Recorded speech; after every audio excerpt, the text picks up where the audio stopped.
Good Thursday morning, everyone, and thanks for waking up with us this morning. It's 6:10 a.m. now. Lots of people still recovering from yesterday's storms. We had quite a lot of reports of wind damage yesterday across the area. All those blue dots coming in from the National Weather Service. These are official storm reports of wind damage across the area. And, of course, we've got a lot of blue dots over our area alone. One in particular that I wanted to take a look at was Oak Hill, West Virginia. There was damage reported at around 10:32 a.m., and we've got some pictures to back that up. Greg Lister sent this one in from Oak Hill. This is what of a power line leaning, looks like behind the Family Dollar, in front of the Family Dollar sign there.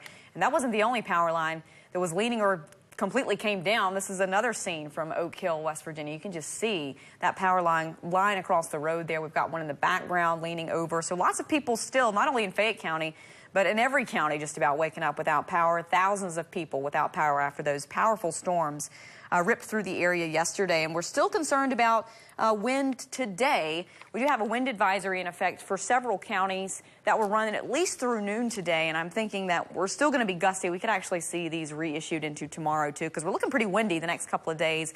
But we're not talking about the 60, 70 mile per hour gusts with thunderstorms. That has come to an end. We're just talking about cold northwesterly winds behind that front. Wind advisory, again, in effect for Giles, Tazewell, Bland, and Wythe counties. Also northwestern Pocahontas County. We could have gusts still in that 50 mile per hour range at times. If you look at our current gusts right now, pretty blustery out there, folks. Most of us are going to feel really cold walking out the door because, again, this wind has shifted out of the northwest now. 36 mile per hour gusts at the moment in Wytheville, Bluefield, Beckley also seeing some pretty substantial winds. And so make sure you do drive with caution. We can still have some debris out there. And if, again, there's some loose hanging limbs and stuff like that that got blown around yesterday but didn't come all the way down, that could certainly still come down today, and the soil's still wet. So just continue to keep that in mind throughout the day. Satellite and radar not really picking up much this morning. Definitely quiet compared to yesterday. Lots of clouds still, though. And occasionally, especially north of I-64, we could actually see a few snow showers, if not some flurries. So that's an indicator of just how cold we've become. Temperatures this morning for most right around freezing in the 30s, but it feels a lot colder because of the wind. We feel like we're in the 20s. Again, cold front is long gone. We're just getting this cold northwesterly wind. So a few snow showers possible this morning. Another Clipper system, little weak system, coming in from the northwest tonight, too. That's going to provide another cold air surge. And we may see a few more snow showers, mainly north of I-64, but not going to do much for us. High pressure comes back in for the weekend. We actually look warm and dry.